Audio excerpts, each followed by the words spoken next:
ஸல்லல்லாஹு அலைஹி வஸல்லம் அவர்களை பற்றி அல்லாஹு தாலா தன்னுடைய திருமறையில் பல இடங்களில் புகழ்ந்து அல்லாஹ் பேசுகின்றான். ஒரு இடத்தில் அல்லாஹ் இப்படியும் சொல்லுகின்றான்.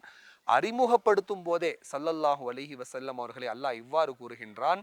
ஒமா அர்சல்நாக இல்லா ரஹ்மத்தல் லில் ஆலமீன். நபியே, அகில உலக மக்கள் எல்லோருக்கும் ஓர் அருட்கொடையாக நாம் உங்களை அனுப்பி இருக்கின்றோம் என்று அல்லாஹ் கூறுகின்றான். முஸ்லிம்களுக்கு மட்டும் அருட்கொடைன்னு அல்லாஹ் சொல்லல. லில் முஸ்லிமின்னு இல்ல, லில் ஆலமீன்.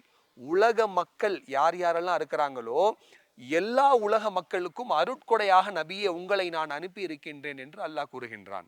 அல்லாஹ் தன்னை பற்றி சொல்லும் போது கூட அல்ஹம்துலில்லாஹி ரப்பில் ஆலமீன் என்றுதான் சொல்லுகின்றான். உலக மக்கள் எல்லாருக்கும் நான் ரப்பு, முஸ்லிம்களுக்கு மட்டும் நான் ரப்புன்னு அல்லாஹ் சொல்லல. தன்னுடைய திருமறையில் அல்லாஹ் சொல்லும் போதே உலக மக்கள் எல்லோருக்கும் நான் தான் இறைவனாக இருக்கின்றேன் என்று அல்லாஹ் கூறுகின்றான். திருக்குரானை பற்றி கூட அப்படிதான் வருது குரான்ல. உலக மக்கள் எல்லோருக்கும் இந்த திருக்குரானில் நல்ல உபதேசங்கள், நல்ல உரைகள் இருக்கின்றது அப்படின்னு தான் வருது. அப்போ திருக்குரானும் வெறும் முஸ்லிம்களுக்கு மட்டும்னு இல்லை, உலக மக்கள் எல்லோருக்குமான வேதம். அப்போ அல்லாஹ் தன்னைய கூட நான் வெறும் முஸ்லிம்களுக்கான இறைவன் சொல்லல, உலக மக்கள் எல்லோருக்கும் நான் இறைவன் என்று அல்லாஹ் கூறுகின்றான். ஸல்லல்லாஹு அலைஹி வஸல்லம் அவர்களை அறிமுகப்படுத்தும் போது கூட அல்லாஹு தாலா இவ்வாறு கூறுகின்றான். உலக மக்கள் எல்லோருக்கும் அருட்கொடையாக ஸல்லல்லாஹு அலைஹி வஸல்லம் அவர்களை இந்த உலகத்திற்கு அனுப்பி இருப்பதாக அல்லாஹு தாலா கூறுகின்றான்.